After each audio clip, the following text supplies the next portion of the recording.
So I think it's fair to say last season didn't exactly go as planned. After gaining promotion to the Premier League in the final episode of Season 1, Norwich City got off to a dream start under new manager Johannes Thorup. But that dream soon turned into a nightmare as promotion was followed immediately by relegation back to the Championship in Season 2. But Thorup's performance was enough to earn him a second shot at the highest level of domestic football, mid-table Fulham, appointing him as their new manager over the summer. So now we're back for the third and final season, not only of this series, but of FC 24. This is Season 3 of what's become our realistic Johannes Thorup career mode. Let's get into it.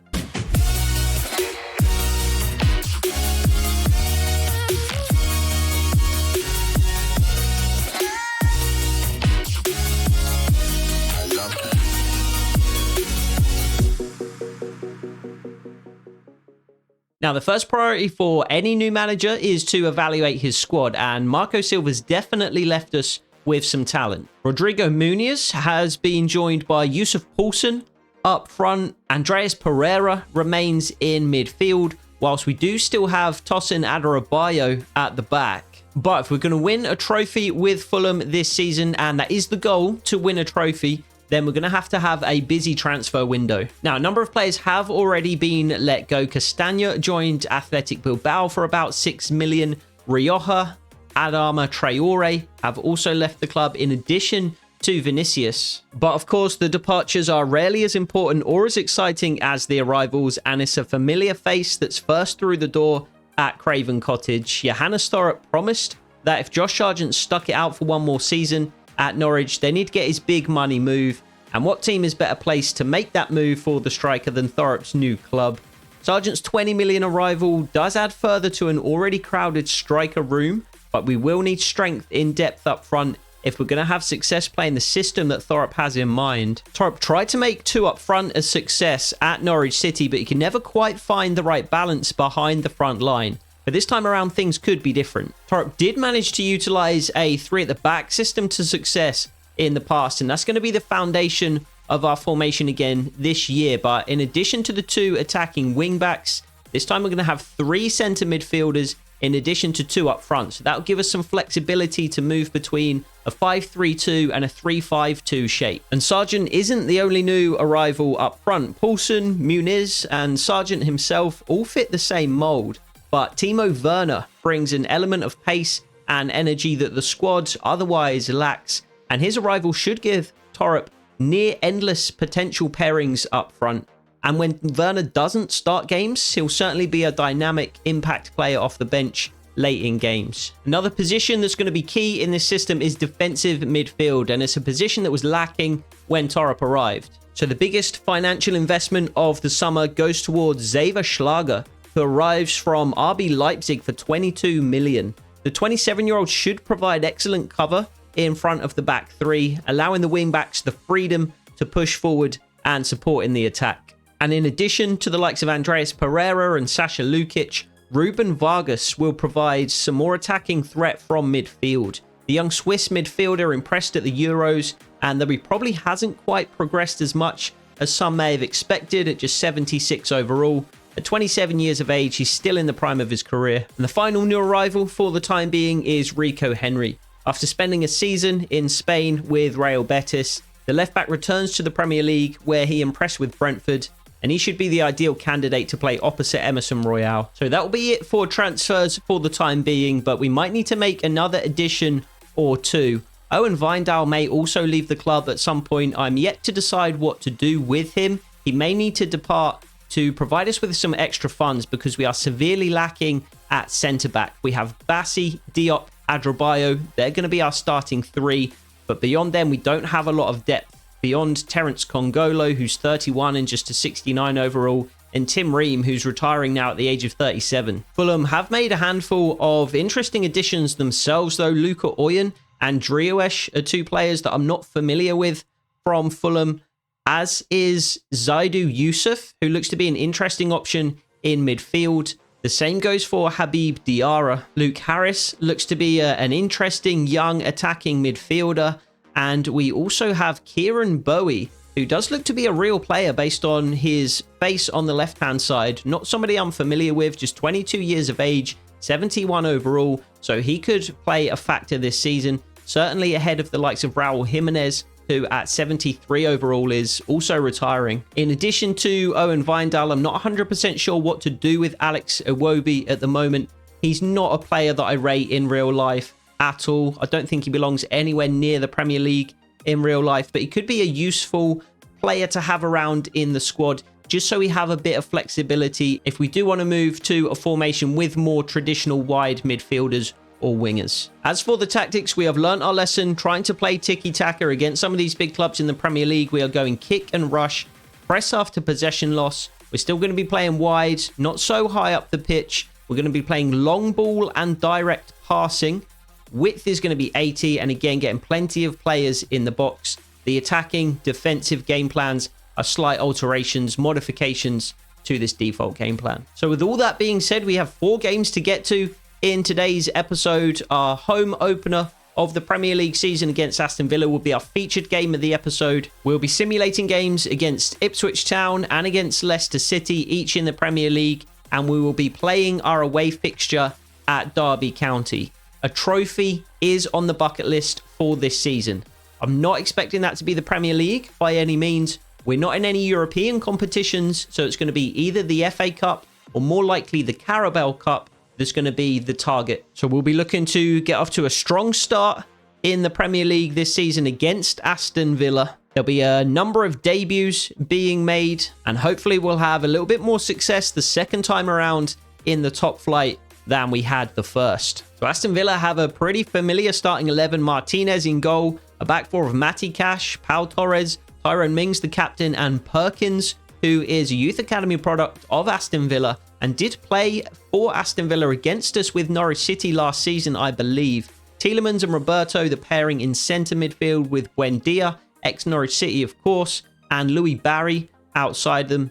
And then Golovan and Watkins will lead the line. As for Johannes Thorup's first ever Fulham starting 11, you've seen it already. Bernd Leno, the captain, starts in goal. A back five of Emerson Royale and Rico Henry at wing back. Adrabayo, Diop and Bassi, the back three. Schlager starts a debut in defensive midfield.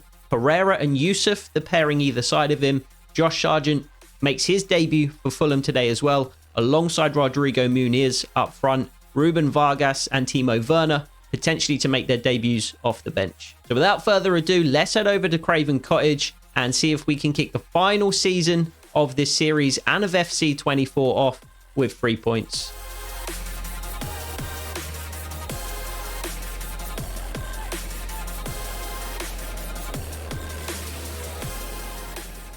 So we are up in the commentary box at Craven Cottage, not at Carrow Road. The first in the final season here with Johannes Thorup and on FC24. And I'm hoping this system is going to be significantly better than not just the one, but the ones we used last season with Norwich, because we really struggled last season to find the right balance. Our squad is fairly significantly better, I would say, than the squad we had last year. Good ball from Emerson Royale to find Andreas Pereira early. Konza makes the block. Quick note, I made a couple of changes to the Aston Villa starting lineup. It didn't make a whole lot of sense in a couple of areas.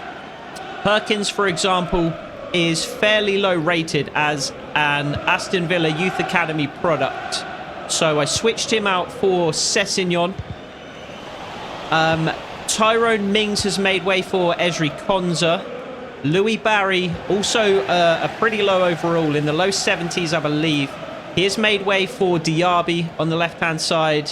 And Kamara came in at CDM in place of, I've forgotten the gentleman's name now, Roberto, who I believe was a right-back. So why he was in at CDM, I don't know. But I've tidied up Aston Villa's starting 11. It is slightly different from the one that I showed you just before the game. Golovan and Watkins, however, do remain, and they combine to cause the first real problem for us. Josh Sargent down the right-hand side, though, gets into a good area. and finds Andreas Pereira. Big switch of players on to Rico Henry, who is in exactly the kind of position that we want to see him in this season. Doesn't deliver an ideal pass into the feet of Rodrigo Muniz. Sargent steals the ball back for Fulham, however. Adrabayo, glad to see him in the Fulham squad still. I won't be replicating what a ball that is into Rico Henry. Delivered into Yusuf, and Pereira can't win that on the edge of the box. I won't be replicating the real life transfers for Fulham because we are into season 3 now, which makes us in what? This will be the 2026-27 season, if I'm not mistaken. So, you know, it doesn't make a whole lot of sense to me to replicate transfers that are happening in real life now when we're like 3 seasons deep. Muniz can't quite get there. Even though I would quite like to. Emil Smith-Rowe is a signing that I really like for Fulham. That's such a poor touch. But of course, he wouldn't even really fit in this particular system because we're not really playing with wingers. I've actually sold 2 wingers just because they're going to be underutilized in Traore and Rioja. So adding an additional winger to the squad just wouldn't really make sense. We have kept hold of, as Emerson Royale can't quite keep that in play, we have kept hold of the likes of Alex Iwobi and 1 or 2 young wide players that I'm not familiar with at this stage, but who could make a name for themselves here in this series. Good challenge, Andreas Pereira. Muniz needs to find a good position in the box now. Sargent has found a good position. Pereira finds him, and it's a great strike from Sargent, but parried away equally well by Emi Martinez. Really bright start for the home side, though. So bright that it's made me lose my train of thought. We've kept a couple of wingers. Timo Werner can play on the wing as well. So if we do want to play a 4 across midfield or a 4-3-3, probably would be more likely. Then is that the new stand on the far side there? That's not what Craven Cottage has always looked like, right? That's the new stand that's been installed, is it not? Has that been there since the start of... Sargent almost scores again. Again parried away by Emi Martinez. That can't have been there since the start of the season, right? So I guess EA have patched that in. That's really cool, and it looks awesome. Pereira delivers again. Again doesn't quite find Sargent. It looked as though Sargent was going to be able to turn the ball towards goal again. Looks like Schlager will be able to here, though. The ball and the shot blocked in the box by Aston Villa. Schlager figures to be an incredibly important signing, as he does some good defensive work there alongside Josh Sargent, who again has taken up a decent position. Pereira doesn't find him, but Josh Sargent finds the back of the net, and the offside flag goes up. I'm not sure why Sargent is still celebrating. Finally he's seen. The flag was up for a good 30 seconds there in game time probably, and he does just drift offside, marked pretty much by the edge of the penalty box. Muniz clearly offside, but coming back from his offside position. Sargent the opposite. And we have hit the back of the net, but unfortunately ruled out. We have to build on that bright start, though. We have to use that as momentum. We have broken Aston Villa down. We have hit the back of the net. We've done it once. We can do it again. Really nicely worked from Henry into Yusuf. I'm interested to see who steps forward to really establish themselves as one of the central midfield pair either side of Schlager. I think is our one really true CDM and one of the better players in the squad now, in terms of overall at the very least. That's not always, it doesn't always pan out that way in game. A player does not always play up to their overall. So he's an 83. That doesn't necessarily mean he's going to play like that. I've got a feeling that he will. Well worked by Aston Villa, parried away by Bernd Leno. But there are a number of players that could figure to play alongside Schlager. That is a really good reaction save by the captain. Yusuf has got the nod today, but Diaby looks decent. Well held. Diaby looks decent. We do, of course, have Sasha Lukic still. And we have added Ruben Vargas as well. Another big switch of players on. Yusuf can't quite get there. Rico Henry was in a dangerous area. If Yusuf could have reached it. I think we're probably going to play either Vargas or Pereira. Again, that's so well held by Leno. And can he find Muniz quickly? Yes, he can. Good hold-up play by Muniz as well. And Rico Henry is away. And there are 4 Aston Villa defenders. There are 0 Fulham attackers. Rico Henry does well just to put it into a dangerous area. But Sargent a little bit slow there to get into a position in the box to provide a target for Rico Henry. Really good challenge, Schlager. And Sargent, I need a better run than that. I need a better run. Emerson Royale, Adrabayo. Bassi on the left-hand side. Again, we've switched the play here, but Aston Villa are a little quicker to adjust this time. But I think we'll be playing one of the attacking midfielders, either Vargas or Pereira, alongside Schlager. Muniz, it's got to be straight Emerson. Emerson, that's not Emerson. He's on our team, Emerson Royale. It's Emiliano, the name that I was trying to get out. Martinez parried away the initial strike. Muniz first to his own rebound and slots it home. We've hit the back of the net for a second time, and this one will stand. What a save at point blank range from Martinez initially. To be fair, it was pretty much straight at him. But Muniz, Johnny on the spot to pick up the ball and tap it into an empty net. And we do have a lead half an hour into the game here at Craven Cottage. Really, really good start. Not just to the game, but to our season. And we need to keep this going. We did this a number of times as Norwich City got off to a really good start and then allowed the other team back into the game. We can't afford to do that at anywhere close to the rate that we did last season again here. Pereira. Emerson Royale on the overlap. Schlager bursting forward from his defensive midfield position, and Emerson Royale can't quite find Pereira, who had made a good run into that little pocket of space. And Emi Buendia gives up possession far too easily. And that's far too much on that pass. Never going to find Calvin Bassi. But as I was saying, I think we'll play one of the attacking midfielders like Vargas or Pereira on one side of Schlager, and one of the more box-to-box style midfielders on the other side. Yusuf gets the nod today. Diarra fits that mould as well, though. So it'll be interesting to see who steps up and forms that midfield 3. Rico Henry just hooks clear in search of Muniz down the line, but he is nowhere to be seen. Josh Sargent can't win the ball back for Fulham, though. We do have numbers behind the ball. Matty Cash venturing forward from his right-back position for Aston Villa. We've seen him do that on a number of occasions previously. Excellent defensive work from Muniz, though. And Rico Henry turns away from trouble and gives up possession, trying to keep hold of it rather than hooking it down the line again.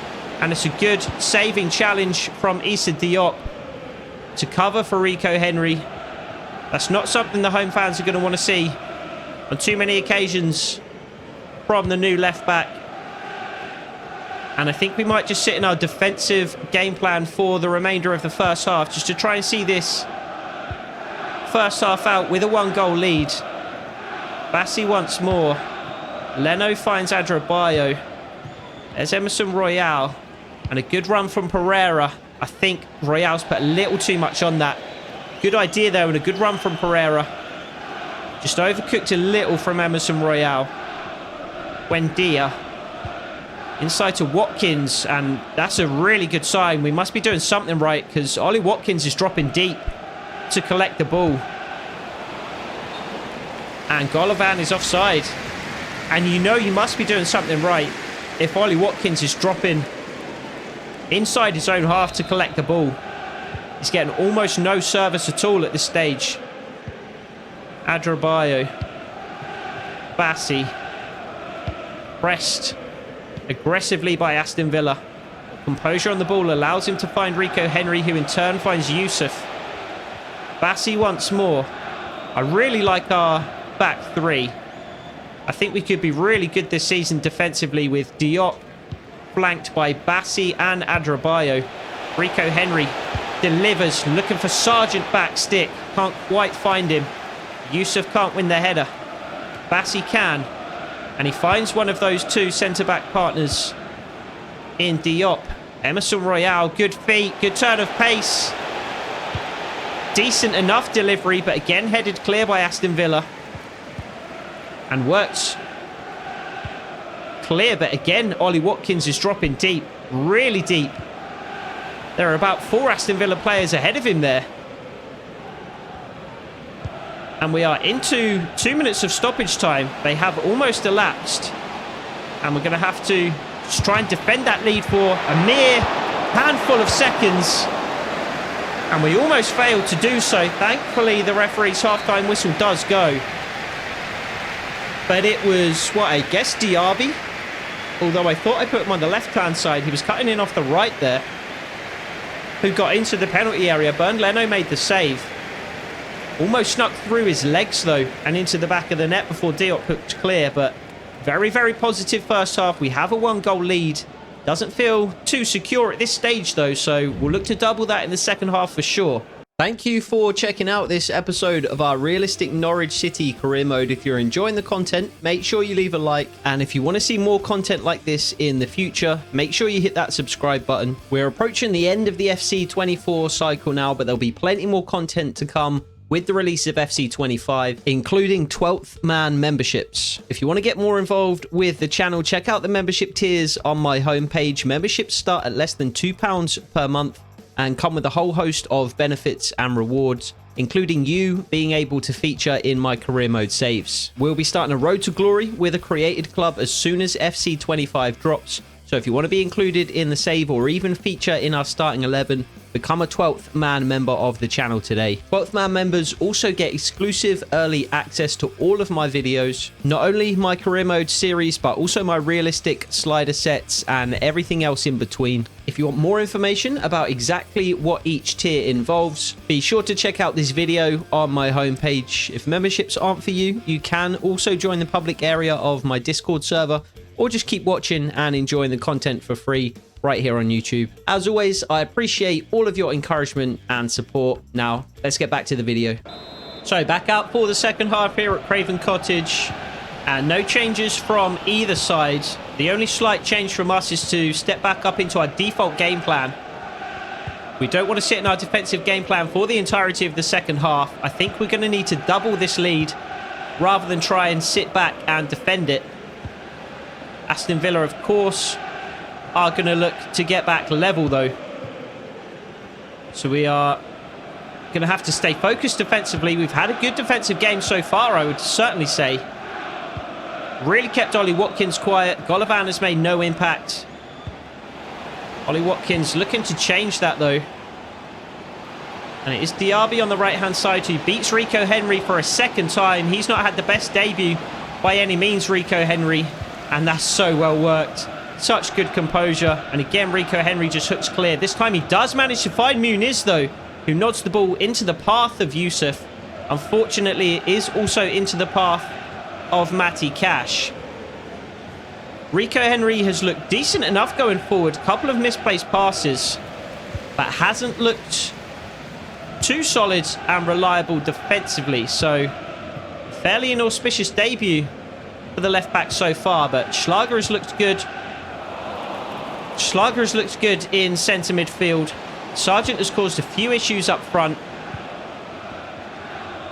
Aston Villa again on the attack, though, looking to draw level. It was a poor pass from Adrabayo that invited pressure by gifting possession back to Aston Villa once more. Good challenge by Josh Sargent, though, and Sessegnon will take the throw. I'm anticipating a change for Aston Villa relatively soon. You often see them the first 5 or 10 minutes into the second half. And we are beyond that period now. Muniz just lays it off to Rico Henry, and he's going to have a chance to drive forward. And Konza is tracking back. Josh Sargent, however, Lays the ball into Muniz. Can he finish? There's got to be a penalty. And it is. We never get penalties. We never get penalties. And Konza sees yellow, not red. Surely that was a clear goal scoring opportunity. If he wasn't through on goal there, when are you through on goal? He was on the 6-yard line. But we're going to have to score this penalty though. We never get penalties. When we do, I don't score them as often as probably I should. Is Pereira our best penalty taker? He is by the looks of it. I mean, no, it's got to be Sargent. A goal on his debut. Come on. Top left. Let's go. What a penalty. Josh Sargent absolutely buries it. Scores on his debut. Doubles our lead at home. And who thought Andreas Pereira was really going to take that? You see that in real life fairly often. One player picks up the ball, looks as though he's going to take it before he passes it off to somebody else. An element of mind games, you know, an element of throwing off the preparation of the goalkeeper, who undoubtedly would have studied penalty takers before the game. That's exactly what we do here. Andreas Pereira. And Martinez is a very good saver of penalties in real life as well. We've seen that a number of times, not just for Aston Villa, but for Argentina as well, of course. But he couldn't save that one. There was no saving that one. No keeper on earth could have saved that. Not even Donnarumma with his 9-foot frame and his ridiculous athleticism could have saved that one. An absolute rocket into the top corner. And Josh Sargent gets his Fulham career kick-started with a bang. And we'll just drop that in the channel. I don't think Pereira's going to get there, but it could cause some issues for Aston Villa. Torres turning back towards his own goal, for example. And now we can press Martinez, who plays it out from the back. But we can still apply the pressure here and potentially turn the screw. Aston Villa have done a good job, to be fair, but look how deep Golovin is. How deep have Golovin and Ollie Watkins dropped today? Looking for the ball. Just absolutely no supply to the front men for Aston Villa. They've worked it well here, though, and Emi Buendia loses possession, wins it back high up the pitch, though. How often did we see that for Emi Buendia for Norwich? Not in our series, of course. What a challenge that is from Bassi. No, no, no, no. Well, one from Rico Henry. We're still not clearing this danger, though. And Aston Villa hit the post. Just hooked clear. Oh, my God. I invited way too much pressure so unnecessarily there. My finger went to Y for some reason instead of X. I was just going to clear the ball up the field with a long pass with X. And my finger just for some reason, my thumb rather, just went to Y. And I played it on the ground instead. Gifted possession to Aston Villa in a really dangerous area, and we are really fortunate that our lead in this game has not been halved. Buendia, good challenge again, but it does go out for a corner. No? Was that not a corner? Let me see that again. I swear that took a deflection. I think it was just scuffed by Buendia. That's awful. And it is a goal kick. We're going to make a change or two before Bernd Leno takes this one, though. So it's going to be 2 changes for Johannes Thorup and Fulham. Yusuf to leave the field. He is replaced by Diarra. And Rico Henry's debut is over early. Well, early. 66 minutes into the game is a decent run out. But he is replaced by Owen Wijndal. I'm really not 100% sure what to do with Wijndal. He is a decent option at left back, but we really could use the depth at centre-back instead of left-back. So I'm not sure whether it makes sense to sell Wijndal and bring in a couple of players at centre-back instead, or bring in at least one player at centre-back and, you know, an older, worse left-back just as depth, you know, just as a backup to Rico Henry. Because Wijndal's kind of too good to be a backup, but I didn't really want him starting. He is a fairly similar player to Rico Henry. He doesn't have a real face, though, and his His generated face looks pretty awful. And that is always not a deal breaker exactly for me, but relatively important. Emerson Royale parried away, 3-0. That's twice now. We've tapped in our own rebounds. And Emerson Royale, I did not have an Emerson Royale goal in the opening game of the Premier League on my bingo card.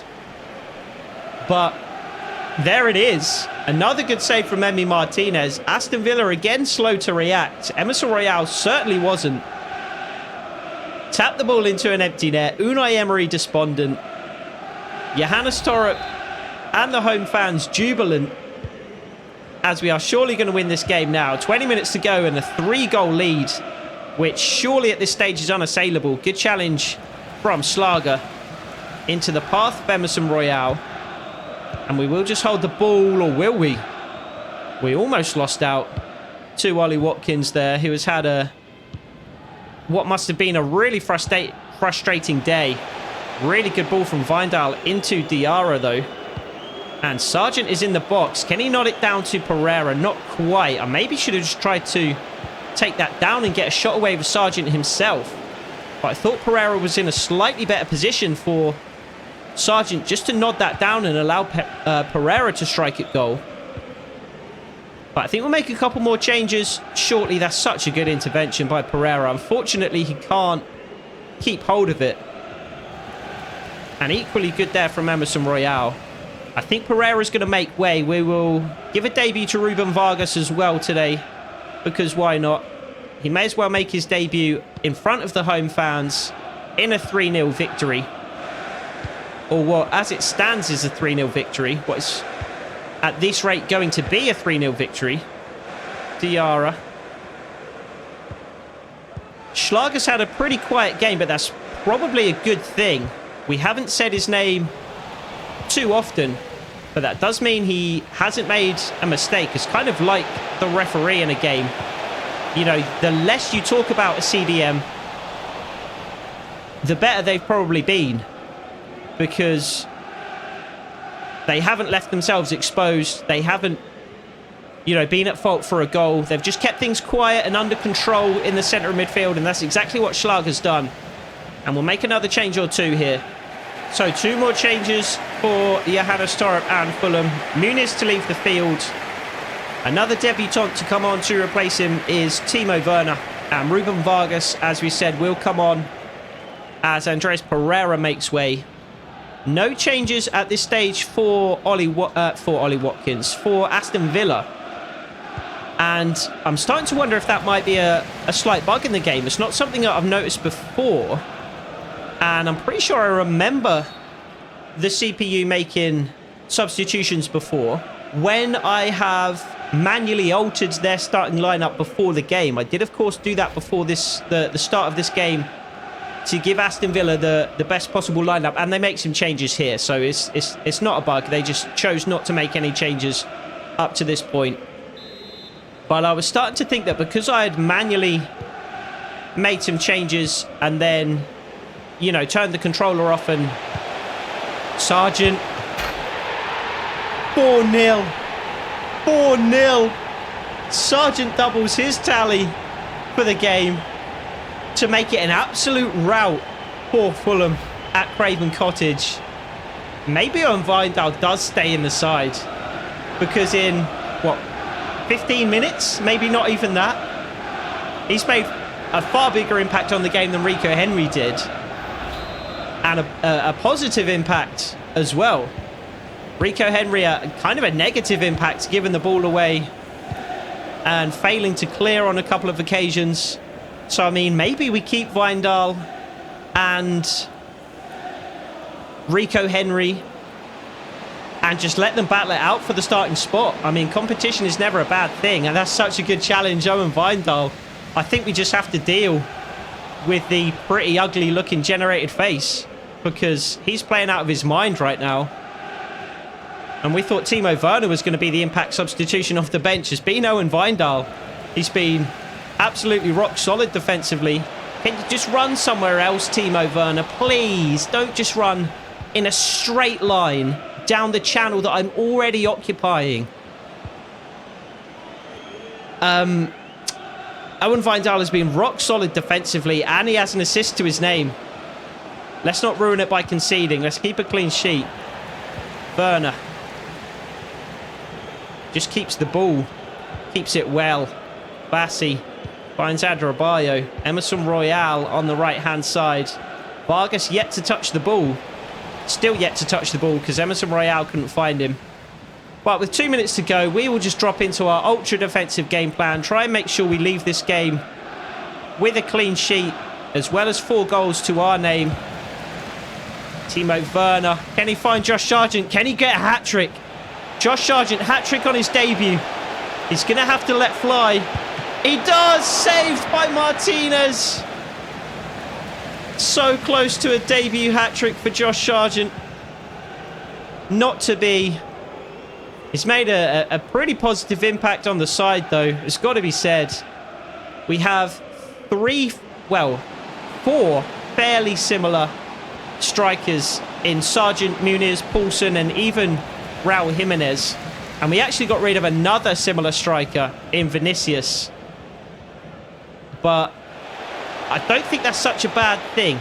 It can be good to have a bit of diversity in terms of your player types in a specific position group. It can be a good thing just to have strength in depth as well. Schlager wins it back. Sargent, a second opportunity at a hat-trick. Strikes from range. Oh, it's a good effort as well. You very rarely see Sargent score from outside the box. That would have been one for the history books. But we do overcome Aston Villa at Craven Cottage on the first game of the season. We blew them away. We absolutely blew them away. We were superb. Where were those kind of performances last season? Of course, we are playing a different system. We do have a different squad, obviously. That goes a long way. Everything else, however, is the same. Still legendary difficulty. Still the same slider set as last year. We were just absolutely dominant. Aston Villa could not get anything going forward. Ollie Watkins, Golovin. I'd be interested to see their heat maps. Can we do that here? I think we probably can. So look at Ollie Watkins' heat map. That is outrageous for a player like Ollie Watkins, spending most of his time in and around the centre circle. And Golovin was even deeper. No wonder Aston Villa had such trouble today. But I mean, we forced them back. They had to drop deep because we just didn't let them play. So an incredible performance in the opening game of the season. An incredible team performance. Lots of good individual performances as well. Some for debutants. Schlager was very, very good. Josh Sargent, of course, was incredible.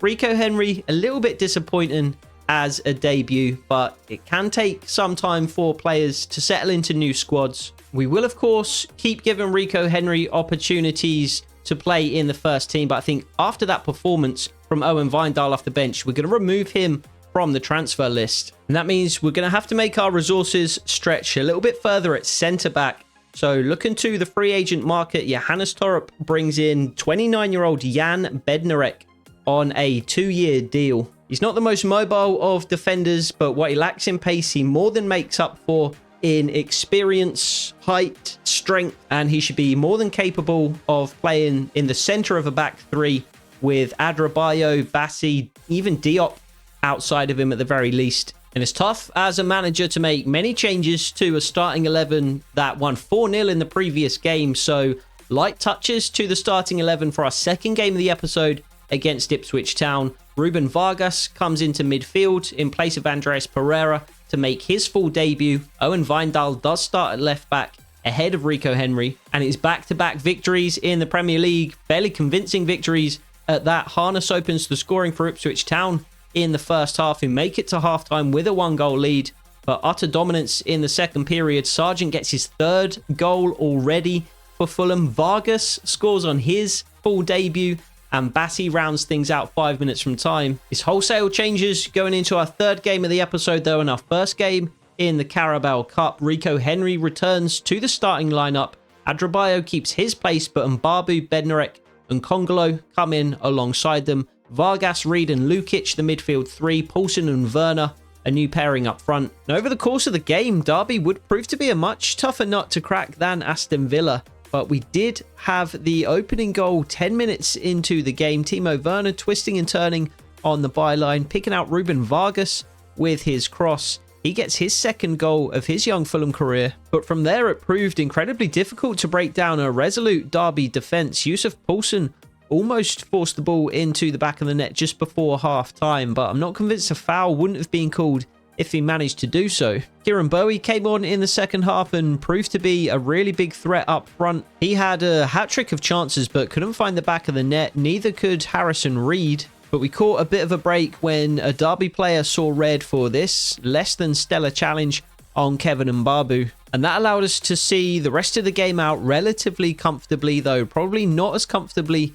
as we would have liked. But we do, of course, have our eyes set on a trophy this season, and we have taken one small step in a series of many small steps that we will need to take on the road to achieve that. And those steps are going to be just a little bit harder to take now, as Kevin Mbabu has broken his toe. He's going to be out for 3 months. So we're going to have even less cover along the back line now. But that surely is the only disappointment so far in what has been an otherwise perfect episode. We have 6 points from 6 in the Premier League and sit top of the table. We're through to the next round of the Carabao Cup. We have one last hurdle yet to clear in the month, though, as we take on Leicester City at Carrow Road, I was about to say, as we take on Leicester City at Craven Cottage. And it will be back to the same starting 11 that beat Ipswich Town 3-1 last time out. But unfortunately, it won't be 3 points on this occasion. Leicester City, like Ipswich, opened the scoring in the first half before Calvin Bassey equalised in the second. We couldn't grab a winner late on, though. If you would have offered Johannes Thorup 7 points from the opening 3 Premier League games at the start of the season, though, I'm sure he would have taken it, considering Aston Villa were one of the opponents. So it's tough to get too downhearted with a point as we arrive at transfer deadline day. Probably not too much business for us to do. We spent a significant amount of money getting the squad up to par, bringing in the likes of Schlager, Sargent, Werner, Rico Henry, Ruben Vargas. So if we add any other players to the squad ahead of the closure of the summer transfer window, it will just be a little bit more depth across the back line. And instead, we're going to be thinking more ahead to the next episode, where we only have 3 games on the slate at the moment. I'm fully expecting our second Carabao Cup fixture of the season to appear somewhere in this fortnight period, though. Other than that, we will be facing Chelsea at Stamford Bridge, Southampton at home, and then we'll be travelling to St James's Park to take on Newcastle as well. So a thoroughly positive start to the third and final season here with Johannes Thorup, and we will look to continue that into the next episode and beyond. I hope to see you there. Take it easy.